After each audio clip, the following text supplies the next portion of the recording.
Hello students, welcome to logical academy.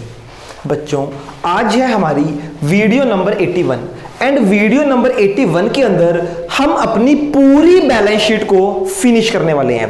Liabilities हमारी सारी हो चुकी हैं, ऑलमोस्ट हमारी एसेट्स भी हो चुकी हैं। 2-3 इंपॉर्टेंट एसेट हैं। आज का जो सबसे इंपॉर्टेंट टॉपिक है वो है इन्वेंट्री एंड कैश इक्विवेलेंट। ये 2 पॉइंट बहुत इंपॉर्टेंट है, आपको आज ये समझने भी हैं और साथ ही साथ लर्न भी करने हैं बेटा। ठीक है बच्चों, चलो जी, सबसे पहले आप सब निकालिए इन्वेंट्रीज। क्या निकालोगे बच्चे? इन्वेंट्रीज। सारे बच्चे मार्क कर रहे हो इसको, मोस्ट इंपॉर्टेंट। क्या मार्क करोगे बेटा? Most important. देखो बच्चे, इसके अंदर सबसे इंपॉर्टेंट जो पहली इंपॉर्टेंट बात है वो क्या है उसको समझते हैं। बच्चों, इन्वेंट्री बिना देखे बताओ, अगर ये बुक आपके सामने ना हो तो मुझे बताओ इन्वेंट्री कितने टाइप्स की होती है?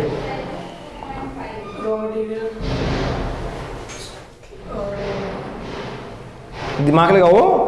Very good. रॉ मटेरियल और स्टॉक को इन्वेंट्री बोलते हैं बच्चे। देखो, गुडविल। बच्चे सुनो, सबसे पहले आपको यह समझना पड़ेगा इन्वेंट्री किसे कहते हैं। इन्वेंट्री का दूसरा नाम है स्टॉक। स्टॉक और इन्वेंट्री एक ही बात है। इन्वेंट्री बोल लो, स्टॉक बोल लो, क्या होती है बच्चे? एक ही बात। होता क्या है stock? Goods which remain unsold. ऐसी गुड्स जो ईयर एंड तक सेल नहीं हुई। इधर देखो बच्चों, मेरी एक शॉप है जहां पर मैं टी शर्ट्स सेल करता हूं। क्या करता हूं? टी शर्ट्स को सेल करने का काम। बच्चों, ये एक ईयर है 1 अप्रैल। कब खत्म होगा? 31 मार्च को। 1 अप्रैल, 1 अप्रैल को 100 टी शर्ट्स बाय की। कितनी टी शर्ट बच्चे? 100। मेरा बिजनेस है, मैं टी शर्ट्स को खरीदता हूं और आगे बेच देता हूं। बच्चे, पूरे साल में, पूरे कंप्लीट ईयर में मेरी 90 शर्ट्स सेल हुई। 90 शर्ट्स सेल हो गई। मुझे बताओ ईयर एंड में कितना माल बचा? कितना? 10 शर्ट्स। बच्चे, जो ये बचा हुआ माल है, जो ये बची हुई गुड्स है, that is known as stock. ये मेरी क्या है बेटा? स्टॉक। हम बोलते हैं ना स्टॉक कितना बड़ा है। स्टॉक उस सामान को कहा जाता है जो बिका नहीं है, जो बिना बिके बच चुका है। हाँ जी सर, स्टार्टिंग पे 100 है, वो भी तो स्टॉक ही है। हाँ जी, सुनो ध्यान से। बिल्कुल, अभी आपने 100 शर्ट्स खरीदी हैं, मेरे पास 100 शर्ट्स आ गई। अभी कितनी बिकी हैं? 0। स्टार्टिंग में डे 1 जब मैंने 100 टी शर्ट्स परचेज की, मेरे पास 100 शर्ट्स आ गई। क्या ये अभी सेल हुई है? तो ये 100 की 100 टी शर्ट्स क्या है मेरे? Stock. What is stocks? The goods which remain unsold. ऐसी गुड्स जो बिकती नहीं है। आप किसी भी शॉप पे जाते हो, वहां पर जितना भी सामान पड़ा होता है वो बिका हुआ सामान है या शॉपकीपर का सामान है, तो वो सारा स्टॉक है उसका। स्टॉक क्या होता है बच्चे? बेटा, आप इस चेयर पे आओ। आ जाओ, आ जाओ, आगे आ जाओ। आप सबको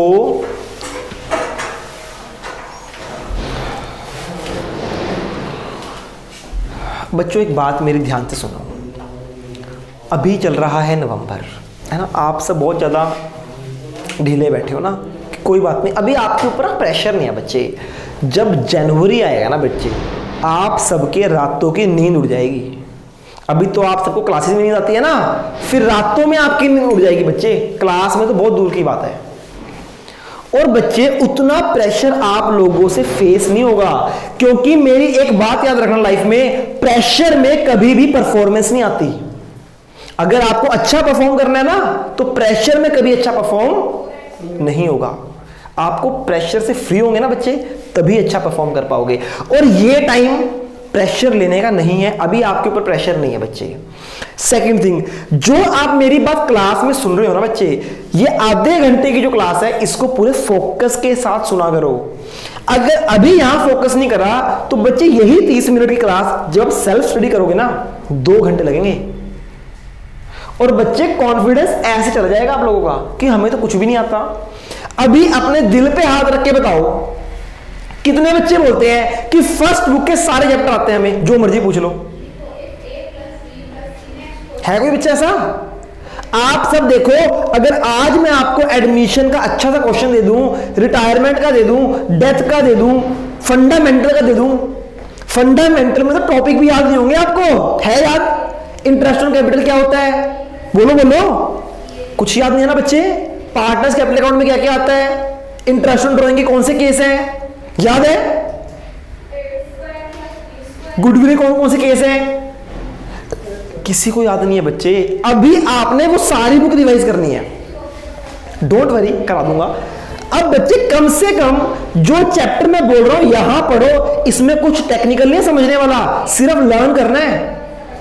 बच्चों कराने को तो मैं आपको 2 मिनट में करा सकता हूं, इतने एफर्ट्स लग रहे हैं आपके ऊपर। अगर आप इनको यूटिलाइज नहीं करोगे तो बच्चे दोबारा मैं रिवाइज नहीं कराने वाला आप सबको, ना मैं दूंगा वीडियोस, इंटेंशनली ब्लॉक कर दूंगा सबको। इसीलिए जो क्लास में अच्छी सुनेगा ना, आप जब मर्जी वीडियो देख सकते हो बेटा। क्लास में एक्टिव होना बेटा बहुत ज्यादा जरूरी है। समझ आ गई सबको? हाँ जी। इन्वेंट्री पता है आपको? इन्वेंट्री तो आपको वैसे ही पता होना चाहिए यार, बच्चों वाला पॉइंट है ये। इन्वेंट्री मतलब स्टॉक। स्टॉक का मतलब जो सामान बिकता नहीं। एक दुकान के पास कहते हैं स्टॉक पड़ा है, इतना स्टॉक पड़ा है। कोई कहता है मेरे पटाखों का इतना स्टॉक रह गया यार, स्टॉक जो माल नहीं बिका। गुड्स विच रिमेन अनसोल्ड, एक कंपनी का सारा माल जो नहीं बिका वो कंपनी का स्टॉक होता है बच्चे। क्या होता है? स्टॉक। जो ईयर एंड पे निकालते हैं कि कंपनी के क्लोजिंग डेट पे इतना स्टॉक है, इसको बोलते हैं क्लोजिंग स्टॉक। क्या बोलते हैं? कि जब ईयर क्लोज हुआ तब हमारे पास इतना स्टॉक है। समझ आया क्लोजिंग स्टॉक क्या होता है? बचपन में पढ़ा था आपने, बचपन मतलब 11th क्लास, ट्रेडिंग अकाउंट के अंदर क्रेडिट साइड में क्लोजिंग स्टॉक। समझ आया? ईयर के एंड का वो स्टॉक जो sell. Then what is opening stock? देखो बच्चे, यहां पे ईयर क्लोज हो रहा है, अब मेरा नेक्स्ट ईयर शुरू होगा। नेक्स्ट ईयर का ये ओपनिंग डे है। ओपनिंग डे को मेरे पास 10 शर्ट्स पड़ी हैं, ये मेरे नेक्स्ट ईयर का ओपनिंग स्टॉक होगा। तो स्टॉक का ही दूसरा नाम क्या है? इन्वेंट्री। यहां पर मैं बात नहीं कर रहा आपसे ओपनिंग स्टॉक की, ना मैं बात कर रहा हूं क्लोजिंग स्टॉक की। हम सिर्फ बात करेंगे स्टॉक। और मैं एज्यूम करके चल रहा था कि स्टॉक सबको पता होगा। अब गुड़िया ने बोल दिया गुडविल। गुडविल क्या होती है बताओ मुझे? रेपुटेशन। गुडविल क्या होती है? हमारी मार्केट में क्या रेपुटेशन है, क्या गुडविल है? स्टॉक। हाँ भूल गए थे ना बच्चे, इसीलिए मुझे लगा कि आपको बताने की नीड है। कुछ और वर्ड होता है जो गुडविल के जिसमें गुडविल रहता है, आई से जो गुडविल की जगह यूज होता है, आई से कोई word? Intangible asset. Intangible asset से होगा बेटा। और गुडविल और क्या हो सकता है? गुडविल यही होता है बच्चे, इंटेंजिबल एसेट पढ़ा होगा। हाँ जी, what is intangible asset? Sir जो छुआ नहीं जा सकता और देखा भी नहीं जा सकता, which can not be touched and seen. ठीक है, अच्छा जी। अब बच्चों इन्वेंट्री पे आओ। एक कंपनी में कितनी तरह की इन्वेंट्री हो सकती है बिना पढ़े बताओ? Very good, very good. And work in progress. देखो बच्चे, आप सबने आज तक इन्वेंट्री के मतलब 3 items, raw material, work in progress और फिनिश गुड्स। बच्चे इन्वेंट्री 3 तरह की नहीं 6 तरह की होती है। सबसे पहले इंपॉर्टेंट बात, आज तक आपको क्या लगता था कि इन्वेंट्री हैज 3 टाइप्स। +1 में आपको 3 टाइप ही कराई जाती हैं। कौन कौन सी? Raw material, work in progress, finish goods. 6 तरह की इन्वेंट्री होती है। इन्वेंट्री कितनी तरह की, स्टॉक कितनी तरह के बच्चे? 6 टाइप्स के। सबसे पहले आता है रॉ मटेरियल। क्या आता है? उसके बाद वर्क इन प्रोग्रेस, उसके बाद फिनिश गुड्स। आप सब जानते हो। देखो बच्चे, क्या मतलब है इसका, आइए देखते हैं। क्या होता है रॉ मटेरियल, क्या होता है वर्क इन प्रोग्रेस, क्या होता है फिनिश गुड्स? पता है? सबको पता है रॉ मटेरियल? बच्चे देखो, नहीं पता ना कोई प्रॉब्लम नहीं है, मुझे बताओगे नहीं पता, मैं तभी आपको पढ़ाऊंगा, उसमें कोई शर्माने वाली बात नहीं है। अगर अभी शर्मा गए ना बच्चे, तो अभी आप यहां सीखने आए हो बेटा, कोई बड़ी बात नहीं, आपको नहीं पता। हाँ जी, पता है बच्चे तीनों आइटम्स? ओके बच्चे, रॉ मटेरियल मतलब होता है हिंदी में कच्चा माल। क्या बच्चे? रॉ, कच्चा माल। Work in progress, work in progress, काम अभी प्रोसेस में, आधा माल तैयार हो गया, आधा माल अभी कच्चा है। Work in progress, half ready, half incomplete काम, इनकम्प्लीट है ना गुड्स। फिनिश गुड्स जो पूरी तरह बन चुकी हैं। एग्जाम्पल देते हैं, अब आपको समझ आएगा बच्चे। बच्चे मेरी एक फर्नीचर की शॉप है। क्या? मैं क्या सेल करता हूं? फर्नीचर। फॉर एग्जाम्पल चेयर्स और टेबल और बेड, अलमीरा, ये सारी है ना, ये मेरा काम है सेल करने का। अब बच्चे मुझे बताओ, ये जो फर्नीचर की गुड्स हैं सारी, ये किससे बनती हैं? आप बताओ बेटा, किससे बनेगी? लकड़ी से। लकड़ी से बनेंगे ना, जो वुड से बनती है, चेयर हो गई, टेबल हो गई, लकड़ी से बनेगी। अब बच्चे लकड़ी पेड़ से आएगी, हम पेड़ को तोड़कर अपनी दुकान पे ले आए, वो हमारे फर्नीचर का कच्चा माल है। क्या है? लकड़ी। जो वुड है ना बच्चे, वुड क्या होती है? हमारी रॉ मटेरियल। समझ आ गया? क्या? वुड। वुड क्या बच्चे? कच्चा माल। समझ आ गया? अब देखो बच्चे, ईयर एंड पर मेरे पास कितनी लकड़ियां पड़ी हैं, वो भी तो मेरा स्टॉक है ना, वो भी तो मेरा सामान है ना, वो कंप्लीट नहीं हुआ पर वो भी मेरा स्टॉक है, उसको बोलते हैं रॉ मटेरियल। ठीक है ना? कौन सा स्टॉक है? Raw material. अच्छा बच्चे, ईयर एंड पर मैं 31 मार्च को एक बेड बना रहा था, मेरा आधा बेड बना है, आधा बेड अभी नहीं बना, आधा ही तैयार हुआ है और ईयर खत्म हो गया, तो मेरा उसको बोलते हैं वर्क इन प्रोग्रेस, कि अभी बेड प्रोसेस में है, अभी बन रहा है। तो जो आधा बेड है, क्या वो रॉ मटेरियल है? वो रॉ तो नहीं, आधा बन चुका है। क्या वो फिनिश गुड्स है? फिनिश मतलब पूरा बन गया।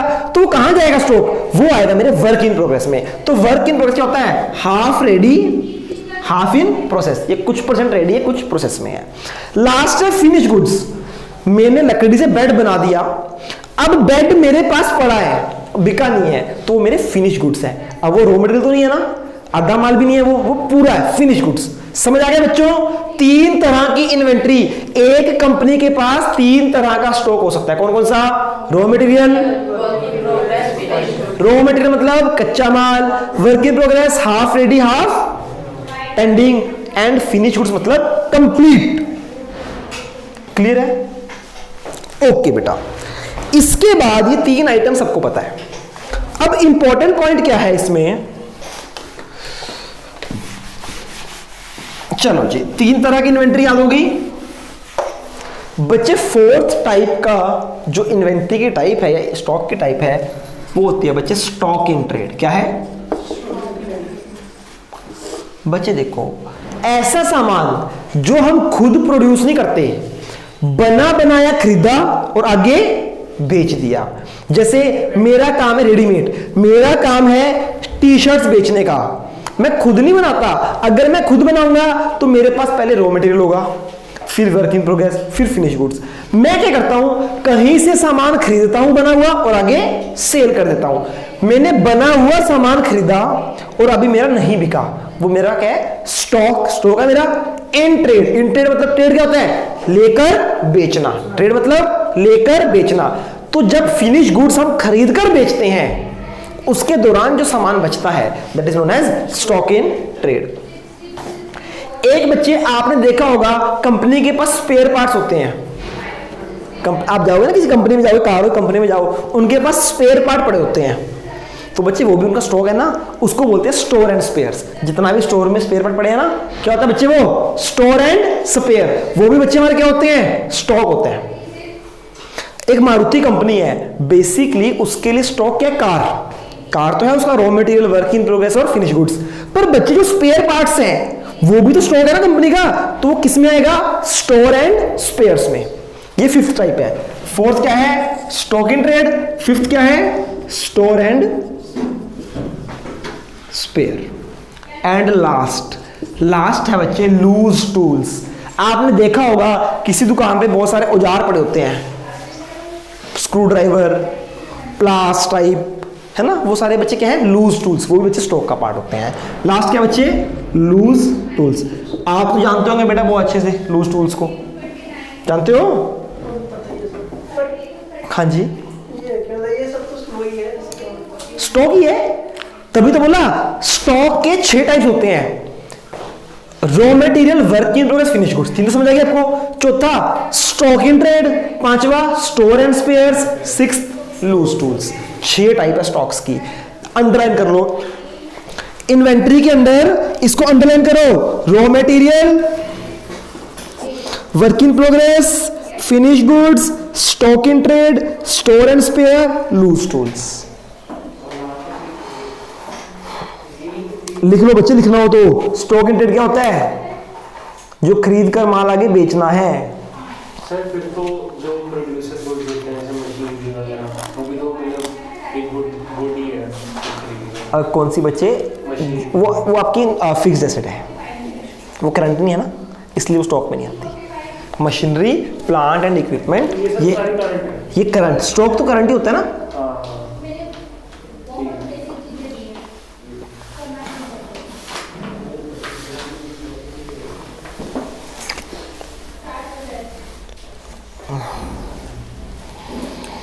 समझ आ गया सबको इन्वेंट्री के 6। चलो जी, खुशी सुनाएगी इन्वेंट्री के 6 टाइप्स। कौन कौन से हैं खुशी बेटा, raw material, work in progress. बच्चे ये तीनों तो टिप्स पे होने चाहिए आपकी, raw material, work in progress, finish goods. Then stock in trade,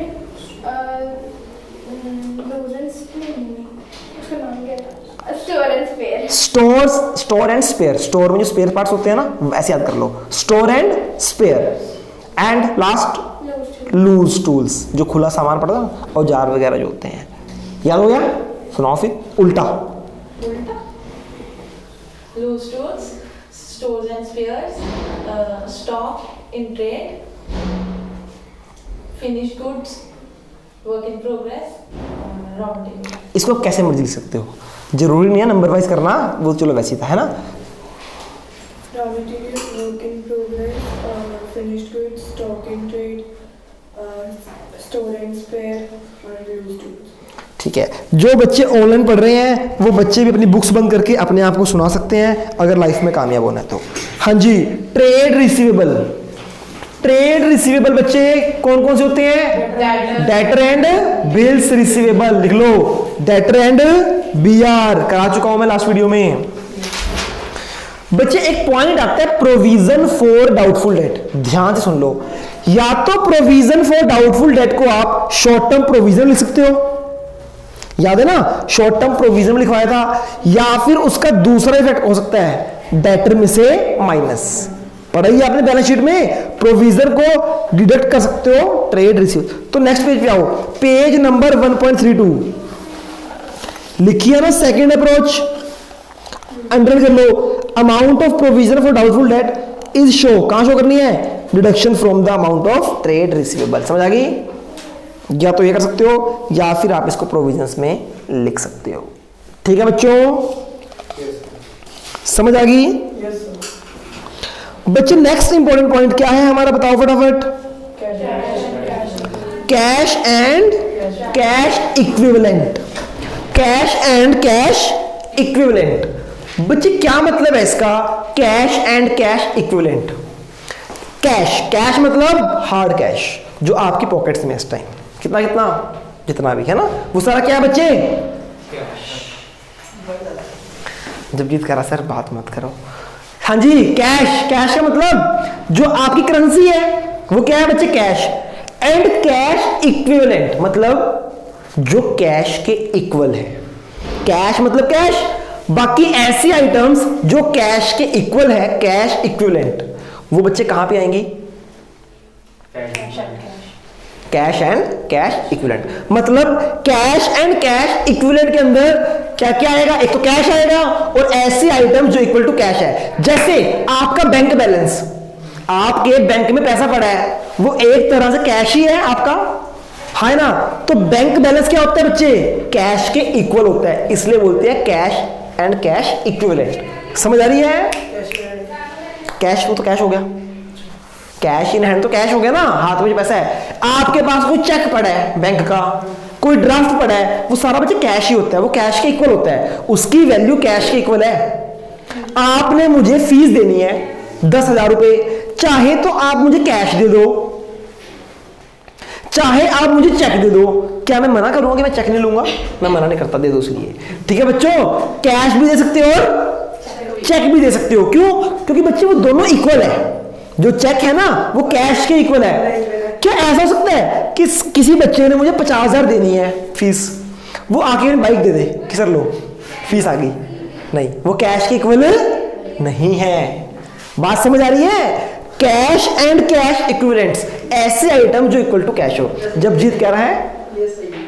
क्या सही है? बाइक दे दो। बाइक चाहिए नहीं सर को? बताओ। ओ भैया मैंने अपनी बाइक बेचनी है, कोई खरीदना चाहता हो बता देना। समझ आ गया बच्चे? तो कैश एंड कैश इक्विवेलेंट। अब देखते हैं हम कौन कौन सी आइटम्स हैं जो कैश के इक्वल होती हैं। पहला क्या है? Balance with bank. टिक कर लो जी। बैंक में जो पैसा है वो क्या है बच्चे?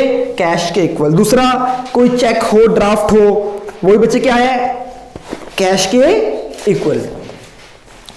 कैश इन हैंड, कैश जो हाथ में कैश है वो तो कैश ही है बच्चे, प्योर कैश है वो तो। अदर्स, अदर्स का कोई छोटी मोटी आइटम्स जैसे शॉर्ट टर्म इन्वेस्टमेंट हो गई।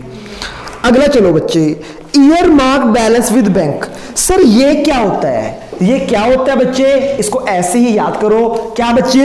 Year mark balance with bank. थोड़ा सा टेक्निकल पॉइंट है, इसलिए ज्यादा डीप में जाने की नीड नहीं है हमें। सिंपल सी कुछ अनपेड डिविडेंड होते हैं बच्चे। कुछ ऐसा पैसा होता है जब शेयर होल्डर हमसे पैसा नहीं लेते ना, तो कंपनी उस पैसे को अपने पास नहीं रख सकती, तो कंपनी को बैंक अकाउंट में जमा कराना पड़ता है। कुछ स्पेसिफाइड डेज होते हैं उसके अंदर, है ना? तो उस कैश को बोला गया है earmarked balance with bank. समझ आ गई क्या होता है ये? हल्का सुन लो बच्चे। देखो, कंपनी ने अपने शेयर होल्डर को डिविडेंड देना है। क्या देना है? कंपनी डिविडेंड देने गई, शेयर होल्डर घर नहीं मिला। अब वो पैसा कंपनी अपने पास नहीं रख सकती, कंपनी का वो पैसा अलग से बैंक अकाउंट में रखना होता है ताकि कंपनी से खर्च ना हो जाए। उसको बोला गया है earmarked balance with bank. आगे चलो, balance with bank held as margin money.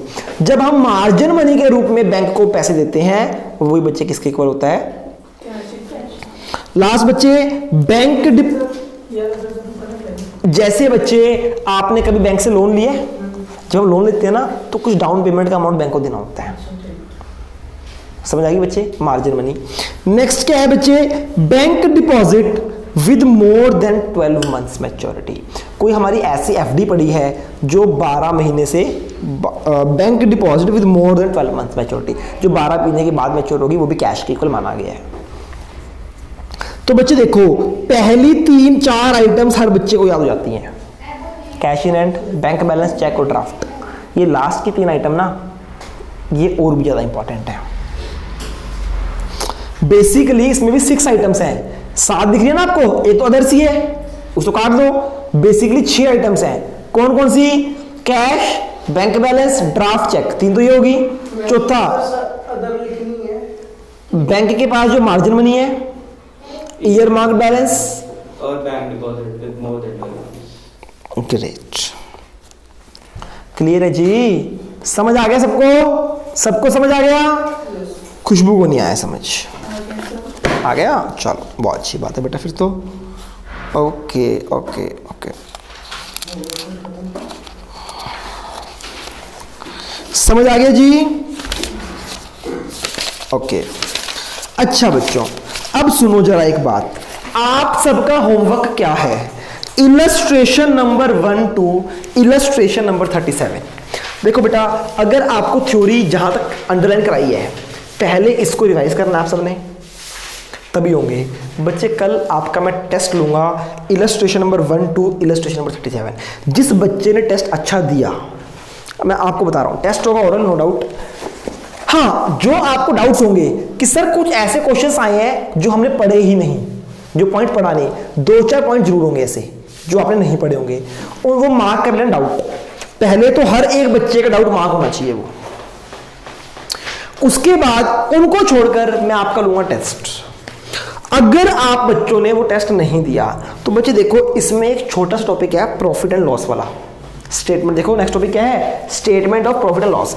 एक दिन का ये टॉपिक है। उस बच्चे को मैं क्लास में नहीं बिठाऊंगा जिसने कल यहां तक क्वेश्चंस नहीं करके दिखाए मुझे। कैसे करके आ जाए? जैसे मैंने याद कराया है, कैश के अंदर कितने पार्ट चाहिए, मैं पूछूं ऐसे भी होने चाहिए, ऐसे भी। मैं पूछूं मुझे बॉन्ड क्या होता है, तो आपने बोलना है सर बॉन्ड एक लॉन्ग टर्म बोरिंग है। लॉन्ग टर्म बोरिंग आती है नॉन करंट लाइबिलिटी में, नॉन करंट लाइबिलिटी कहाँ आती है, इक्विटी एंड लाइबिलिटी में। ऐसे भी हर चीज आपको याद होनी चाहिए। जैसे कराई है ना बेटा, जितनी मेहनत मैंने कराई है, अब डबल आपका एफर्ट होना चाहिए। अगर नहीं होगा, कोई डांटूंगा नहीं, कुछ नहीं, बस आपको अपने नेक्स्ट क्लास में नहीं बैठने दूंगा। प्रॉफिट एंड लॉस अकाउंटिंग समझने दूंगा आपको मैं, ये बात मेरी याद रखना। सीरियस होके चाहे उल्टे टंग जाओ, जैसे मर्जी करो, हल्का फुल्का। बच्चे भूलना कुछ नहीं, देखो आपको ये पानी की तरह हटाना चाहिए कि डिबेंचर बोलने आपको याद। हाँ, आप पढ़ रहे हो, कोई चीज याद नहीं हो रही, आप मुझे कॉल कर सकते हो, मैसेज कर सकते हो। अगर मैं फ्री हुआ जरूर कराऊंगा, ठीक है ना। बट फिर अगर मैंने कॉल आपका नहीं उठाया, याद आपको तब भी करना है, कोई एक्सक्यूज नहीं चलेगा कि सर आपने नहीं कराया। ठीक है जी, illustration number 1 to illustration number 37 कल मिलते हैं। तब तक के लिए गुड बाय, टेक केयर। कल आपकी न्यू क्लास नहीं होगी, सिर्फ टेस्ट होगा।